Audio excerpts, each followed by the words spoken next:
आपल्या पचनसंस्थेचा परिणाम संपूर्ण शरीरावर होतो.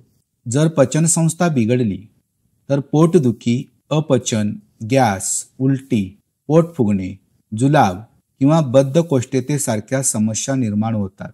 यामुळे थकवा, आळस आणि इतर त्रास देखील जाणवतो. त्यामुळे आतड्यांची काळजी घेणे अत्यंत आवश्यक आहे.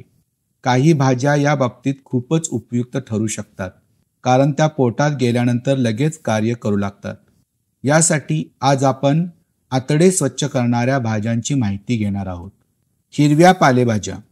पालक, मेथी यासारख्या हिरव्या पालेभाज्यामध्ये भरपूर फायबर, क्लोरोफिल आणि अँटीऑक्सिडंट्स असतात.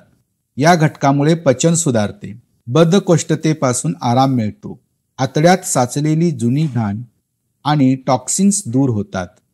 गाजर. पचन सुधारण्यासाठी फायबरचा भरपूर स्रोत म्हणजे गाजर. गाजरात असलेले फायबर पचनक्रिया सुरळीत ठेवते, मल सैल करून सहज बाहेर टाकण्यास मदत करते आणि आतड्यावरचा ताण कमी होतो. बीट ही जणू काही डीप क्लिनिंग करणारी डिटॉक्स भाजी आहे. बीटात डिटॉक्सिफाईंग गुणधर्म असतात, जे आतड्यात साचलेले विषारी घटक म्हणजे टॉक्सिन्स बाहेर टाकतात, पचनसंस्थेला स्वच्छ ठेवतात आणि रक्तशुद्धीमध्ये देखील मदत करतात. कोबी ही सुद्धा नैसर्गिक डिटॉक्स सुलभ करणारी भाजी आहे. कोबीमध्ये सल्फर आणि फायबर मुबलक प्रमाणात असते. ही संयुगे आतड्यातील घाण सहजपणे बाहेर टाकतात. विशेषतः थोडीशा शिजवलेल्या कोबीची भाजी शरीरातील टॉक्सिन्स काढून टाकण्यात अधिक प्रभावी ठरते.